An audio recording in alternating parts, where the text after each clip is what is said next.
الحمد لله الذي لم يزل لا يزال حيا قيوما. الحمد لله الذي ليس كمثله شيء وهو السميع البصير المتعالي عن الشريك والشبيه والبديل والنذير.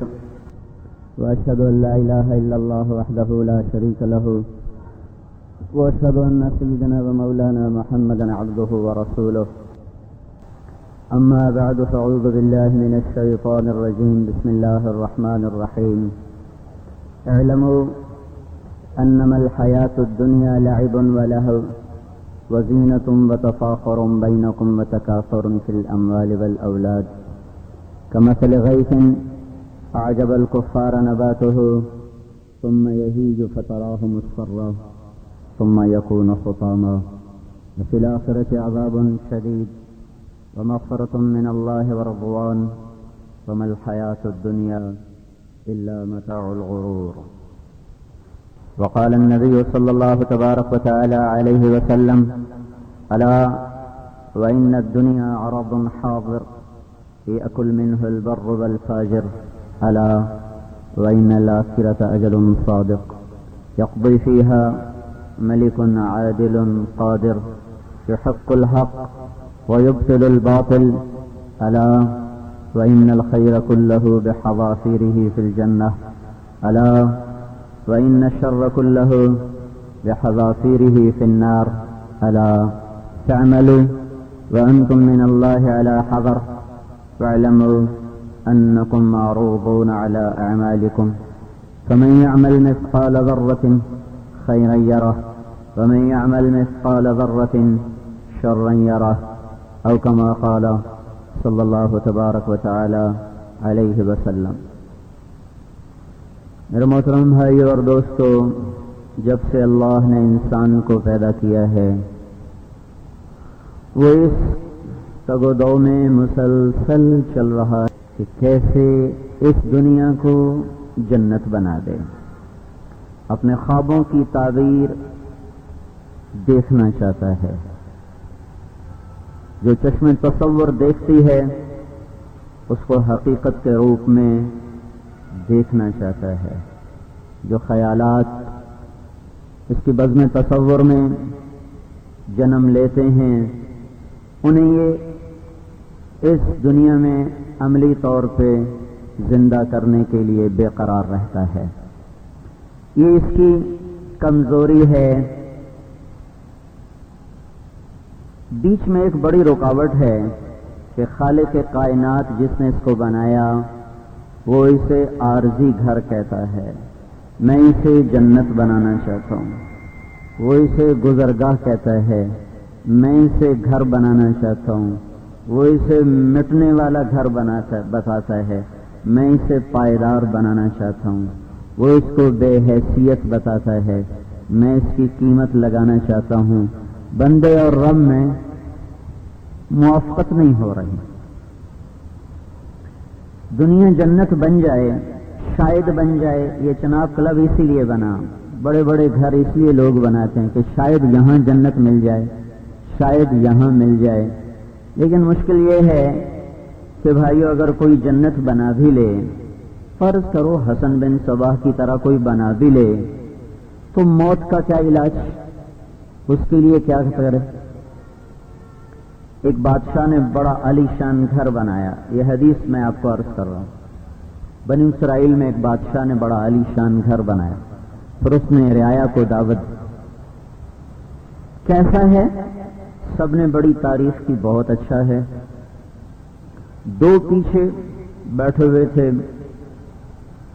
فقیر سے، ان سے پوچھا گیا تم بھی تو بتاؤ، تم نہیں بولے. کہنے لگے جتنی تعریف کی گئی ہے یہ محل اس سے زیادہ ہے، لیکن اس میں دو بڑے نقص ہیں، دو بڑے عیب ہیں. تو عیب تو کسی نے بتایا نہیں تھا، لہذا سارے چونک گئے، کان بھی لگے، نظر بھی اٹھی. کیا بھائی، کیا بھائی، کیا عیب نظر آیا؟ انہوں نے کہا پہلا عیب تو یہ ہے کہ اس گھر کا بنانے والا ایک دن اس گھر کو چھوڑ کے مر جائے. دوسرا عیب یہ ہے کہ ایک دن یہ گھر اجڑ جائے گا، یہ دو اس میں کمیاں ہیں، باقی خوبیاں ہی خوبیاں ہیں۔ بادشاہ نے سر جھکا لیا، کہنے لگا کوئی گھر ایسا ہے جس کا مالک نہ مرتا ہو نہ وہ اجڑتا ہو؟ تو ان درویشوں نے کہا ہے۔ کہاں ہے؟ یہاں نہیں ہے، آگے ہے، موت کے بعد ہے، اس کا نام جنت ہے۔ جن خوابوں کا تصور دیکھتے ہو یہاں نہیں۔ دنیا کی تاریخ میں جو لکھی گئی اس میں سب سے حسین گھر اور سب سے بڑا گھر جس شخص نے بنایا اس کا نام عبد الرحمن الناصر ہے۔ یہ 3 صدی کا بادشاہ ہے۔ اسپین، جب مسلمانوں نے 132 ہجری میں جب بنو عباس غالب آئے بنو امیہ پر، تو ایک شہزادہ عبد الرحمن بن معاویہ بن ولید بن عبد الملک بن مروان، یہ بنو عباس کی تلوار سے بچا اور اسپین پہنچ گیا دھکے کھاتا ہوا۔ وہاں اس نے 137 ہجری میں پھر بنو امیہ کی سلطنت کی بنیاد رکھی۔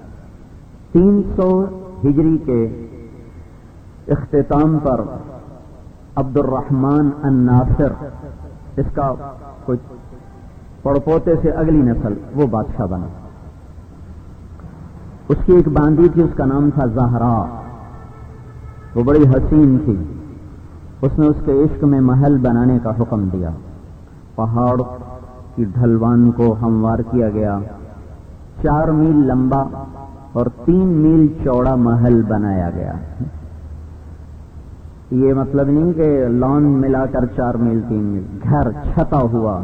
تو ذرا حساب لگاؤ، آپ لوگ تو آج کل اسکوائر فٹ پہ گھر بنتے ہیں، 800 روپے، 600 روپے، 1000 روپے، جیسا گھر ویسی قیمت۔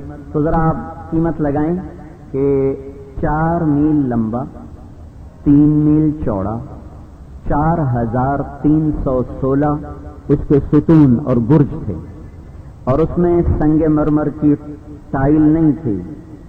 اب لوگ تو ٹائل نہیں لگاتے ہیں نا، وہ پورا سنگ مرمر کے پہاڑ کاٹ کے وہ گھر بنایا گیا، اور 6000 باندیاں اس کی زیب و زینت کے لیے اس میں دنیا کا حسن انتخاب کر کے وہاں رکھا گیا۔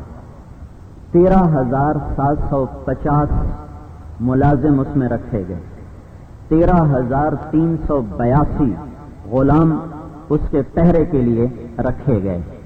1 خرب کی مالیت سے یہ گھر تیار ہوا۔ 25 برس یہ گھر بنتا رہا، 4000 خچر 25 برس سامان ڈھوتے رہے، 10,000 مستری 25 برس اس پہ کام کرتے رہے۔ اور مصیبت یہ ہے کہ جنت تو بنی پر عارضی بنی۔ بنانے والے کو کتنا رہنا نصیب ہوا؟ 325 میں یہ گھر مکمل ہوا، اور 350 ہجری میں 72 سال کی عمر میں حسرت اور یاس کی تصویر بنا ہوا عبد الرحمن ایک چھوٹے سے کالے گھر میں جا کے سو گیا۔ میں اپنے گاؤں میں تھا تو ہمارا ایک دوست ہے تبلیغی مجذوب، وہ آیا، کہنے لگا جی آج میں نے وہ کچے کھو کے پاس ایک زمیندار ہے، بڑا شناسائی ہے، ہمارے بڑوں کی تو تھی، میری تو اتنی واقفیت نہیں۔ وہ کہنے لگا جی آج میں اس کو دعوت دے کے آیا ہوں، اور میں نے اس سے کہا میاں صاحب تیرا میرا رقبہ برابر ہے، تیری میری زمین برابر ہے۔ ایک دفعہ تو میں بھی حیران ہو گیا کہ یہ کیا کہہ رہا، وہ اتنا بڑا زمیندار، یہ بالکل فقیر۔ تو اس نے پوچھا کیویں برابر ہے؟ تو کہنے لگا میں نے آخیا تیری قبر بھی 4 ہاتھ تے میری بھی 4 ہاتھ، اصل رقبہ تو وہ ہے جتھے جا تے قیامت تائیں سونا ہے، پیچھے تو میں چھڑ جاونا تے میں بھی چھڑ جاونا ہے، وڈیائی کی تے جھگڑے کی۔ تو 4 میل لمبا، 3 میل چوڑا، سنگ مرمر سے چمکتا، اور ساری چھت کو سونے سے بھرا گیا، دنیا کے جواہرات اس میں لا کے، اور موتی اور یاقوت اور لال اس میں سجائے گئے۔ اور اس گھر کی عمر کیا تھی؟ 25 سال تو مالک مکان اس میں سویا، اور پھر جا کے قبر میں سو گیا، اور 50 برس کے بعد، ٹھیک 50 برس کے بعد، یعنی 375 ہجری میں آپس ہی کی خانہ جنگی میں اس محل کو آگ لگائی گئی، پھر وہ کھنڈر بن گیا، پھر وہ بے رحم ہواؤں کے تھپیڑوں کا شکار ہوتا ہوتا ہوتا زیر زمین سو گیا۔ کچھ عرصہ پہلے اس کی کھدائی کی گئی تو سوائے ٹوٹی نالیوں کے کچھ نہ بچا، سب چھوڑ چھاڑ کے چلے گئے۔ تو کہ حرص و ہوس کو چھوڑ میاں، مت دیس بدیس پھرے مارا، قزاق اجل کا لوٹے ہے دن رات بجا کر نقارا۔ کیا بدیا بھینسا بیل شتر، کیا گونی پلہ سر بھارا، کیا گیہوں چاول موٹ مٹر، کیا آگ دھواں اور انگارا، سب ٹھاٹ پڑا رہ جائے گا جب لاد چلے گا بنجارا۔ اٹھ گئے جنازے۔ اس لیے میں کہا کرتا ہوں گانے نہ سنا کرو، رونے والیوں کے بین سنا کرو، تاکہ کچھ یاد رہے، کچھ احساس رہے۔ ناچو، رنگ کی محفلیں نہ دیکھا کرو، اجڑے دیار دیکھو، کھنڈر دیکھو، ٹوٹی بستیاں دیکھو۔ حضرت علی رضی اللہ تعالی عنہ نے اپنے بیٹے امام حسن رضی اللہ تعالی عنہ کو وصیت لکھوائی، اس کے میں چند الفاظ پیش کرتا ہوں۔ ارشاد فرمایا، یا بنیا احی قلبک بالموعظہ، میرے بیٹے دل کو زندہ رکھنا، دل کو زندہ رکھنا۔ یہ کیسے زندہ رہتا ہے؟ ہاں، یہ کشتوں سے نہیں زندہ رہتا، اسے اللہ کی باتیں سنا سنا کے زندہ جیسے موسیقی سے دل مرتا ہے، اللہ کی باتوں سے دل زندہ ہوتا ہے۔ وَنَوِّرْهُ بِالْحِکْمَةِ، اسے نبی کی باتوں سے نورانی بنانا۔ وَقَوِّهِ بِالزُّهْدِ، دنیا سے بے رغبت بنا کے اس کو قوت پہنچانا۔ وَظَلِّلْهُ بِالْمَوْتِ، جب یہ مچلنے لگے تو موت کی یاد دلا کے اس پر قابو رکھنا۔ وَقَرِّرْهُ بِالْفَنَاءِ، مٹ جانے والا جہان ہے، اسے یاد دلانا کہ مٹ جانا ہے، مٹ جانا ہے۔ کیا کرو